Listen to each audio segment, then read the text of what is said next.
Hello and good morning. I'm Daniel Popa. I want to share with you a bit of what I've done lately in preparation for spring. Very interesting. Beekeeping is complex and it doesn't work for everybody the same. So with other words, we might explore different methods and some of them work better for us than for others.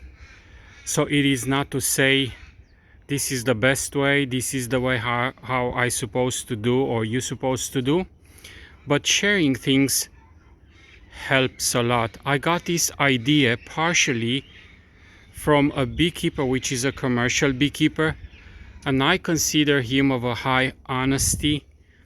I have posted a post some time ago with honey getting fermented and how the man has shared the massive and huge loss he had due to partially his negligence. And I think you have a lot to learn from people like that, who are prepared to come forward not with their good only, but with their bad. That's extraordinary quality. He was sharing about double screen bottom boards. I've seen few types around. The idea is, and I made few myself, that you would have a double screen, one on the top here and one on the bottom. And the idea is that bees below would not be able to touch antennas and transmit the pheromone of the queen from below above. Now, there's different types. You can Google that. You can have just two holes in this board and put a screen on the bottom, screen on the top. But because I had already these boards made from some skirting boards I have salvaged, I thought I might as well use them. And how I thought it's this. Before I share with you that, I just want to share my pain with you. I just cannot believe that in Australia we cannot source, or we can source at a very, very limited and huge price, this screen mesh. This is supposed to be like stainless steel. Maybe it's just galvanized, but maybe it's a stainless steel mesh, 3mm. And I have gone to great extent of trouble, and the only place I have found, it's an online company here in Australia called meshstore.com.au, and you would just believe they sell this thing for 1 square meter. It's about $90. Now if my bees will bring, instead of pollen, golden nuggets, maybe I could afford that. But it's just extraordinary. Just a bit of mesh. I have sourced the other type, which I shared some time ago. This is like a gutter guard. It's an aluminum one from eBay. I have got this some time ago, and I have constructed few ventilated bottom boards and have used them on 3 hives in my property. And it seems like they work okay. Caps waxing just fall through, and if something not fall through, the bees will take it out. It seems to me this is too small of an hole, and I would much more prefer this one over that, but you cannot source it, or very, very expensive.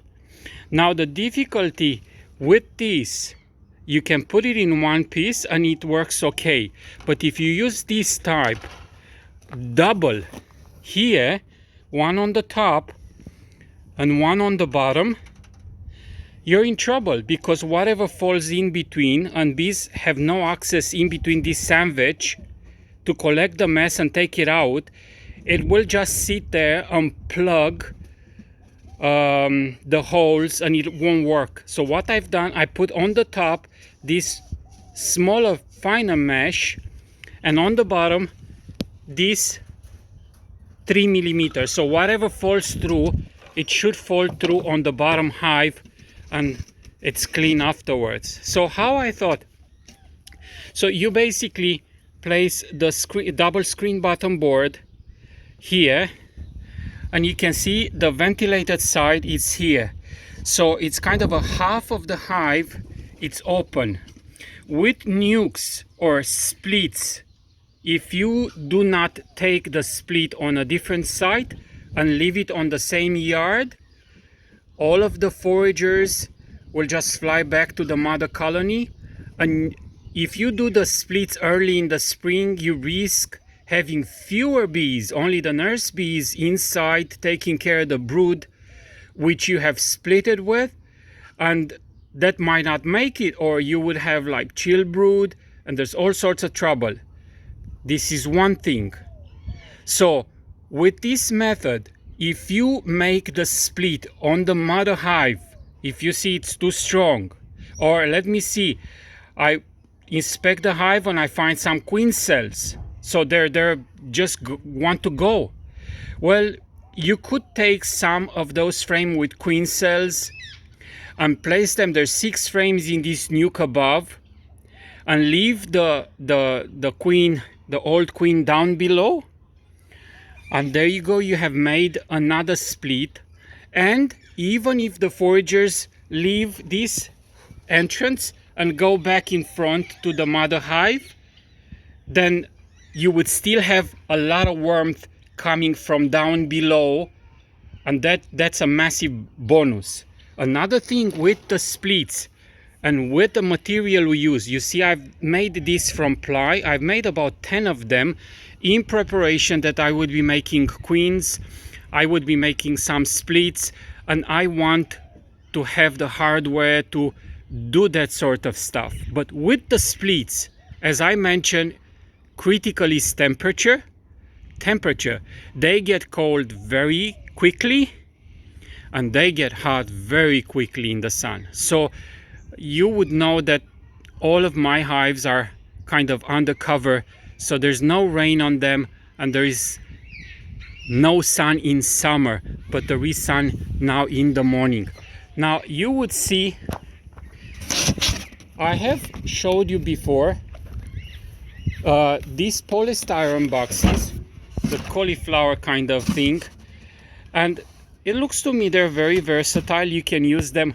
So I'll be using this as just a hat on top of that.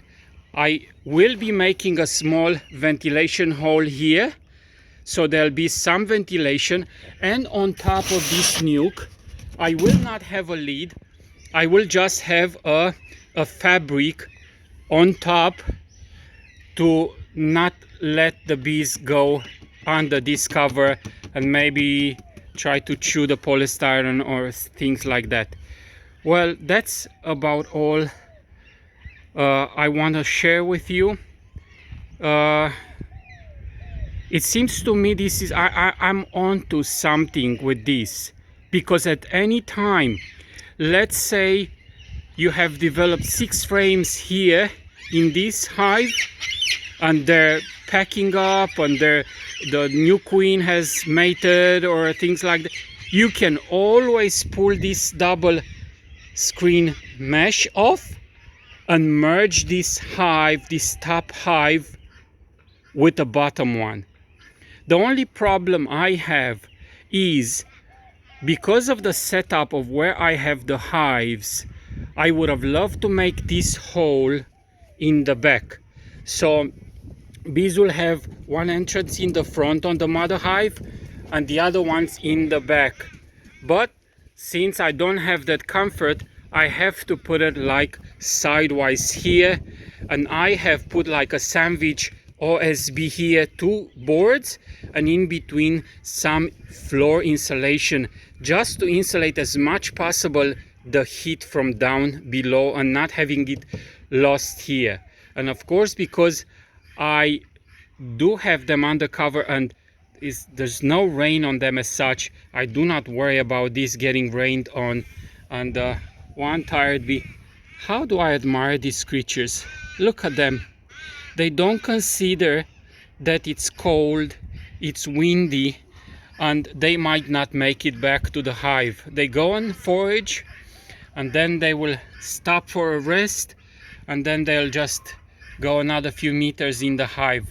How inspiring is that? If us as human beings will allow some of that to rub onto us, we as a whole, we would be so much better off. Well, that's all for now. I will keep you posted with how things going with this method. Thank you very much, and God bless.